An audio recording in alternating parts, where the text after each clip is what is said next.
साहेब आणि तुझे बाबा या दोन व्यक्ती नसून एकाच माणसाची दोन रूप आहेत. तुझे बाबा म्हणजेच साहेब आहे शलाका.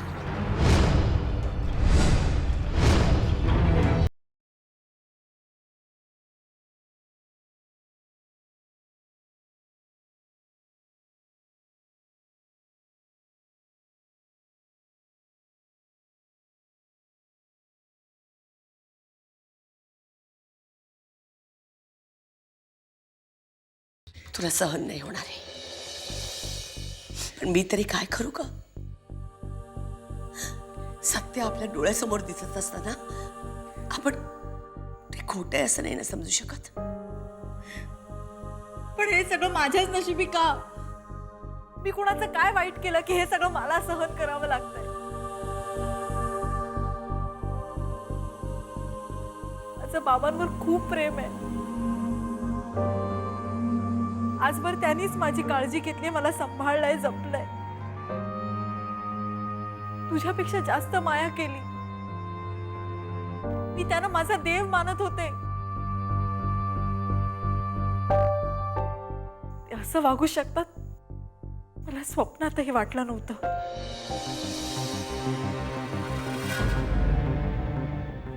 ते तुझ्याशी वाईट वागले. त्यांचं करिअर बनवण्यासाठी त्यांनी तुझा वापर करून घेतला. हे ऐकल्यावर जितकी खचले नव्हते ना मी, तेवढी आज मी खचले.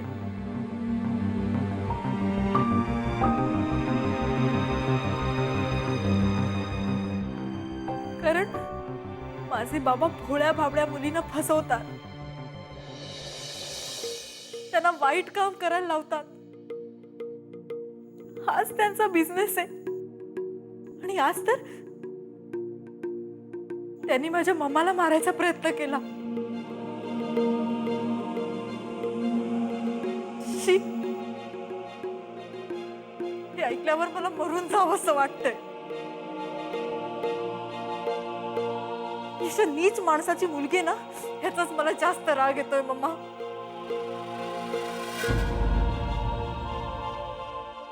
मी काय करू ग? मी काय करू? खंबीर हो शलाका. आलेल्या परिस्थितीला धीराने तोंड दे.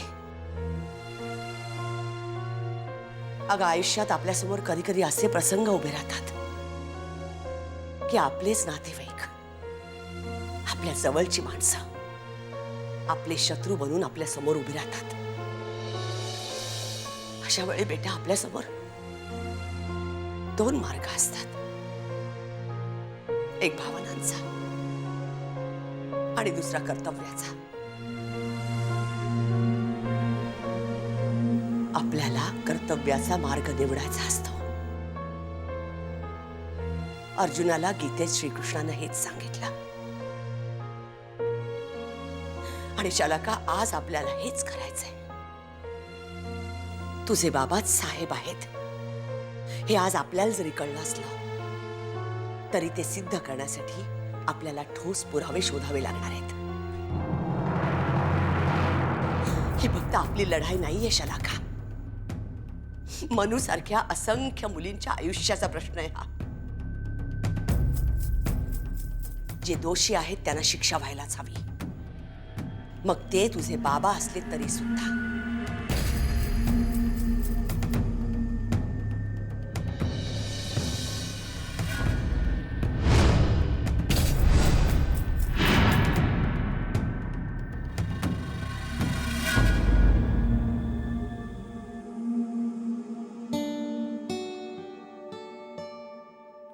हा वीर, ठेव इथे. अहो, चला जेवायला पानं घेतली आहेत. हो चला गुरुजी चला. बरोबर आहे ना, चला. या गुरुजी, या बसा. हो या आकाश. हो बसता येईल ना? हो हो सावकाश बस. हो. तू नाही बसत जेवायला? मी नंतर बसेन रे. आणि मी जेवायला बसलं तर वाढणार कोण तुम्हाला? आई तुम्ही बसा ना, मी वाढते. हो, आणि नीरू आहे ना मदतीला. ए, काम कर ग जरा. काय नको अगं, मी नंतर बस. खरंच बसा, मी वाढते. या बस.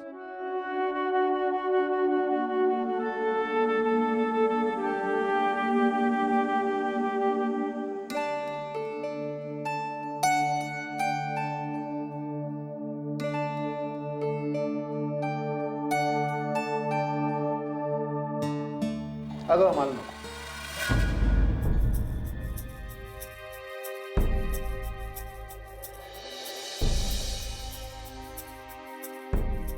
बाबा पाणी.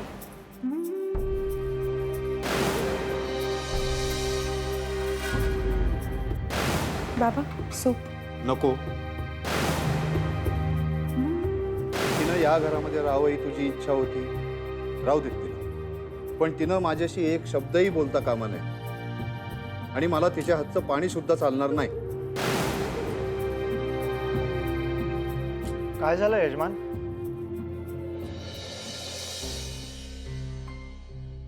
हा काय नाही, मला नकोय. अहो असं काय करताय? हे प्रसादाचं जेवण आहे, याला नाही म्हणून चालणार नाही. ते जेवावंच लागेल.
मला मारायला आलेला माणूस हाच आहे.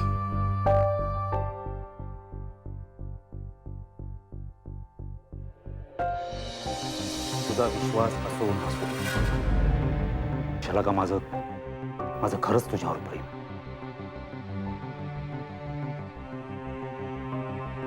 तुझे बाबा म्हणजेच साहेब आहे छलाका.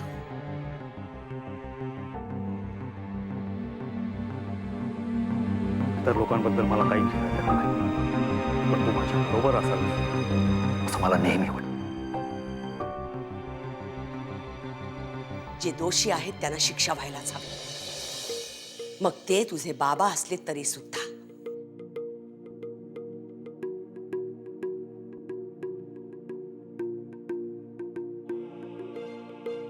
माझे बाबा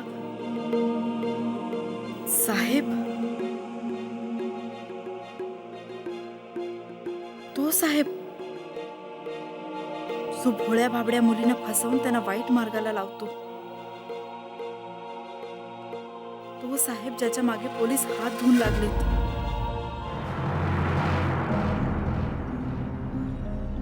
तो साहेब जो मंगेश सारख्या नालायक माणसांना पाठीशी घालतो,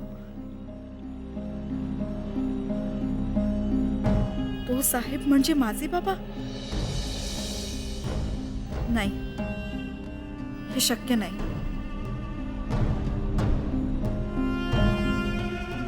माझे बाबा असं कसं करतील? मी ज्यांच्या अंगा खांद्यावर वाढले, लहानाची मोठी झाले, ते असं वागू शकतात?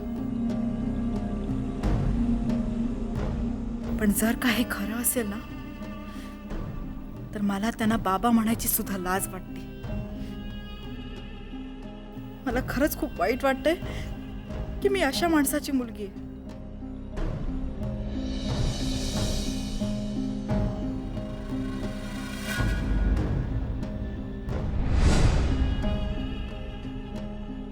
मला काय करावं काहीच कळत नाहीये.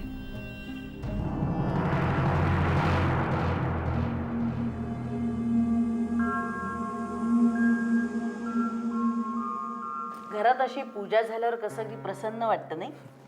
खरंच खूप बरं वाटतं. किती दिवसांनी आपण एकत्र जेवलो, बसलोय, गप्पा मारतो. खरंच छान वाटतं. चला जेवण झालं, आता तोंड कडू करूया. काय वीरू, जेवण झाल्यावर तोंड गोड करायचं असतं, कडू नाही. आता कडुलिंबाचा पाला खाल्ल्यानंतर तोंड कडूच होणार नाही का? मी ना खाणार कडुलिंबाचा पाला वगैरे. आज खावाच लागतो, हो की नाही बाबा? अर्थात. अगं, आज गुढीपाडव्याच्या दिवशी कडुलिंबाच्या पाल्याचं फार महत्व आहे. काय आहे, त्याच्यामुळे आपलं रक्त शुद्ध होतं. हो, आणि वर्षाच्या सुरुवातीलाच कडू खाल्लं ना की संपूर्ण वर्षभर बाकी सगळं गोड लागतं.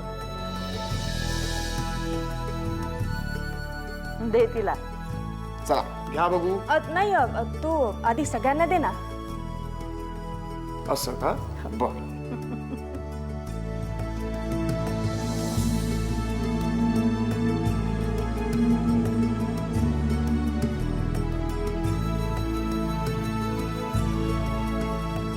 तर अजिबात कडू नाहीये, नाही का ग मधू? साखर घातलीस की काय? हो ना, चक्क गोड लागतंय. अच्छा, बघू. गोड आहे, दे, गोड दे, आहे. दे. मस्त मस्त. मस्त आहे. खाऊ ना. खा खा. कडू आहे.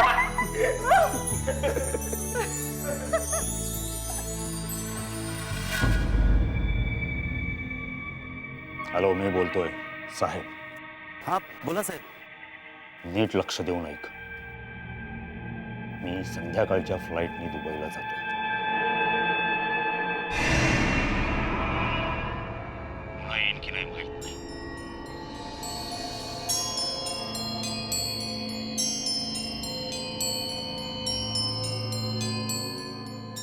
हे बघ, तुला तुझ्या कामाचे जवळजवळ सगळे पैसे मी दिलेत. तेव्हा काम आजच व्हायला पाहिजे. माझ्या बायकोचा खेळ खल्लास करायचा आजच.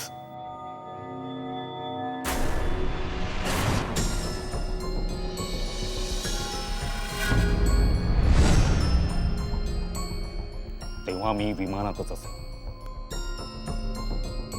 मी दुबईला उतरल्यानंतर ताबडतोब मला माझ्या बायकोची बातमी कळायला हवी. कळलं? तुम्ही म्हणताय तसंच होईल साहेब. ती तिच्या ब्युटी पार्लरमध्ये असेल. संध्याकाळी निघेल घरी येण्यासाठी. तेव्हा संधी साधून. तुला कळलंय मला काय म्हणायचंय?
कोण हवंय?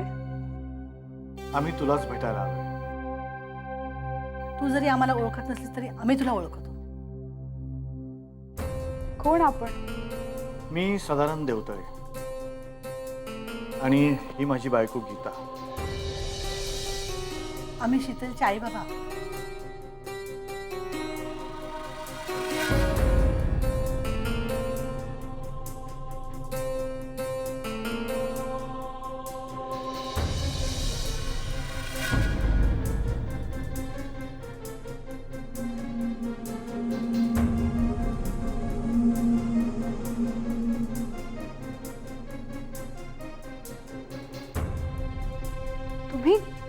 तुम्ही शीतलचे आई वडील आहात? या ना, आत या ना.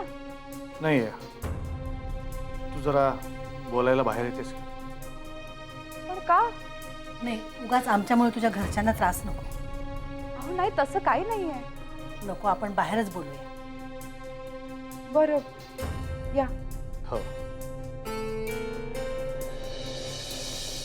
तुझ्या कोर्ट केसबद्दल आम्हाला माहिती आहे. आणि शीतल देखील इथेच आहे हे सुद्धा आम्हाला माहिती आहे. खरं तर ती जिवंत आहे का मेली हे सुद्धा आम्हाला माहिती नव्हतं. हो खरंय. म्हणजे हे जाणून घ्यायचा आम्ही कधी प्रयत्न देखील केला नाही.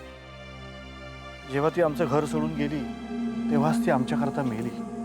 पण काय करणार, पोटची पोर आहे ना, तिला विसरून कसं चालणार. म्हणूनच आम्ही तिला इथं भेटायला आलो.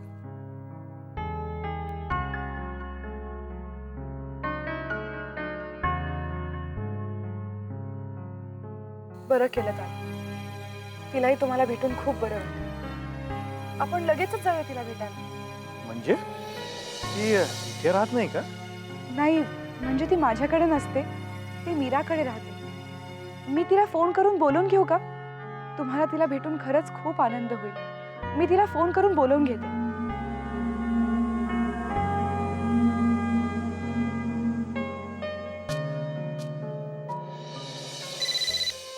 हॅलो हॅलो शीतल, मी मनू बोलते. मनू, अगं मीरा ताई आल्या नाही आहेत अजून. अगं मी मीरासाठी नाही, तुझ्यासाठीच फोन केलाय. माझ्यासाठी? हो, तू आत्ता ताबडतोब माझ्या घरी निघून ये. अगं आत्ता? हो आत्ता. काय झालंय? सगळं ठीक आहे ना? सगळं ठीक आहे. तू फक्त माझ्या घरी निघून ये ताबडतोब. तुझ्यासाठी एक सरप्राईज आहे. सरप्राईज? कसलं सरप्राईज? तुला कोणीतरी भेटायला आलंय. मला भेटायला कोण येणार? तू आता चौकशा नको करत बसूस. मी सांगते तेवढं कर. माझ्या घरी निघून ये, लवकर ये. अगं पण मनू. हॅलो,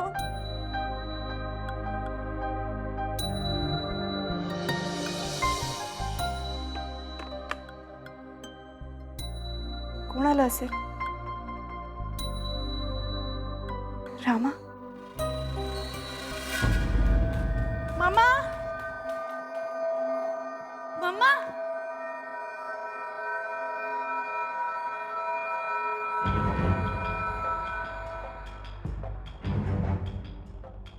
म्हणजे ममाचा संशय खरा होता तर.